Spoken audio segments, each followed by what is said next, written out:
Zapad-2025 exercises. Russia loudly reported the launch of a Zircon hypersonic cruise missile at a target in the Barents Sea. At the same time, Su-34 fighter bombers were operating over the training ground, carrying out so-called training strikes, together with Belarusian military personnel. The response came quickly. NATO launched large-scale maneuvers under the code name Grand Eagle 25. At the same time, Operation Eastern Guard was initiated. This was a response to the unprecedented violation of Poland's border, when 21 Russian drones crossed into its airspace. Why is Putin provoking the North Atlantic bloc, and does he really want a war with them? Let's break it down now. During the maneuvers near NATO's borders, the Kremlin announced the successful test of the Zircon hypersonic missile. According to Russia's Ministry of Defense, the missile hit its target in the Barents Sea with a direct strike. Moscow calls the Zapad-2025 exercise a training for the defense of the Union state, and I quote, "the restoration of territorial integrity," whatever that means. It's noteworthy that these current maneuvers are significantly different from previous ones, both in content and in scale. Instead of 100,000 participants like before, now we're talking about only 7,000 to 8,000. Such a show of force actually only highlights Russia's weakening. But despite this, NATO is responding firmly to Moscow's provocations. The alliance is conducting its own exercises, during which it practices rapid deployment of troops and equipment to Lithuania. In this case, Germany is fulfilling its obligations in 3 areas: ensuring reliable deterrence and, if necessary, readiness to defend NATO territory in this country. Secondly, providing reliable, powerful, and ready armed forces for deployment. And thirdly, it's about reliability. Reliable armed forces in relation to our allies, our partners, and this country, Lithuania. As part of his provocations, Putin is willing to go as far as he can until he is stopped by force. For example, on the night of September 10th, Russian drones massively violated Polish airspace, entering from the direction of Ukraine and Belarus. According to Warsaw, we're talking about 21 drones. Moscow has traditionally denied any involvement, but analysts are convinced that such sorties are the Kremlin's way of testing the reaction of the North Atlantic bloc. If the response turns out to be weak, Putin will continue to flaunt his so-called strength. Incursions like the one that happened in Poland are aimed at undermining the Western military alliance's commitment to collective defense through small offensive operations that test NATO's readiness to respond. The goal is to portray the military alliance as a toothless tiger. From a publication by Politico. Now Putin is faced with an unpleasant reality. His West 2025 did not inspire fear, and the massive drone raids on Poland had the opposite effect. Instead of cracks within NATO, the Kremlin achieved what it feared most, the ironclad unity of the bloc. NATO invoked Article 4 of the North Atlantic Treaty. Warsaw is in constant contact with its allies, and instead of being frightened, the alliance announces Operation Eastern Guard. As a result, NATO allies sent Czech Mi-171 Charlie helicopters, Danish F-16s, a French Rafale, a German Eurofighter, an air defense frigate, and other assistance to Warsaw. In my plan, Eastern Guard will cover the entire eastern flank of the alliance, from the far north to the Black and Mediterranean seas, everywhere we might see a threat from Russia. And it will be modeled after Baltic Guard, which has been a very successful operation in the Baltic Sea. Due to the growing Russian threat, Poland is also accelerating military training for its population.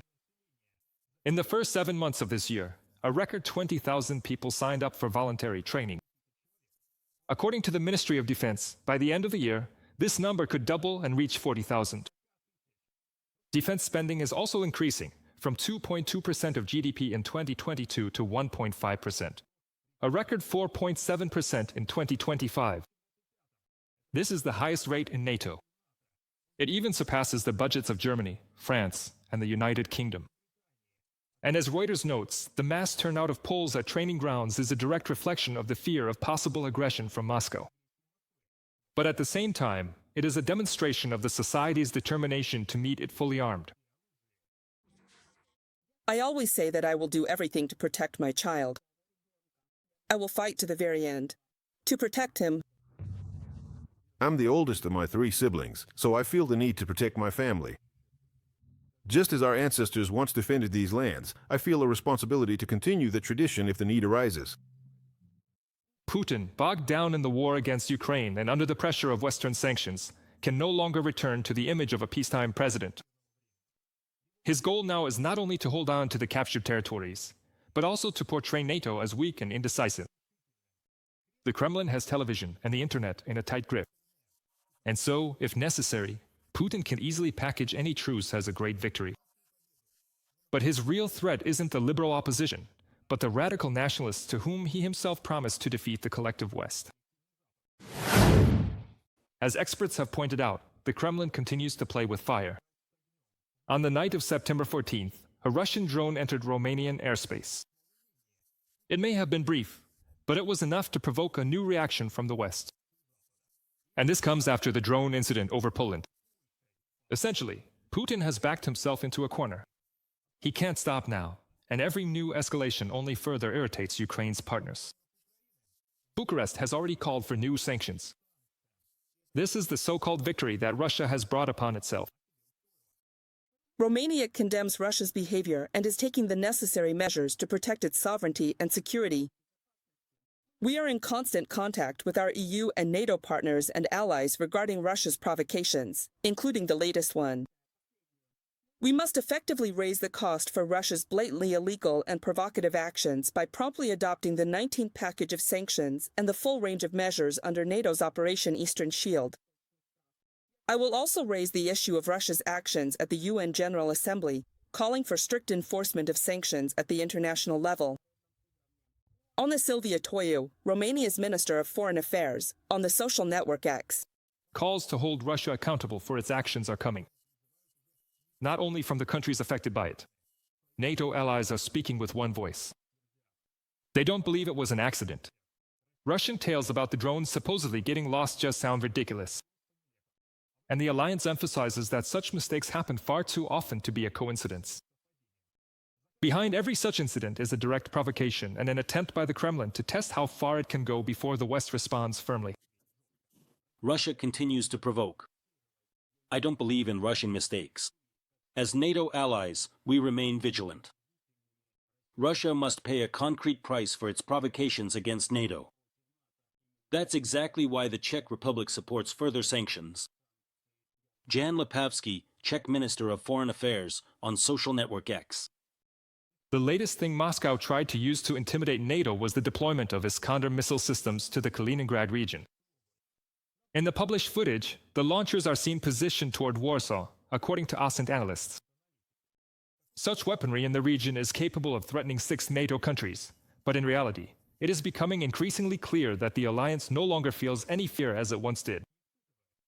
Even though missiles aren't flying back at Russia in response, the military bloc no longer gives in to pressure. Instead of scaring NATO allies, Putin has achieved the opposite, strengthening the alliance and expanding its presence on the eastern flank. Every new provocation only pushes the bloc toward even more decisive actions. Putin has trapped himself. He can no longer stop, but he also can't manage to intimidate the West. So, every attempt to apply pressure turns into yet another proof of Russia's ineffectiveness and weakness.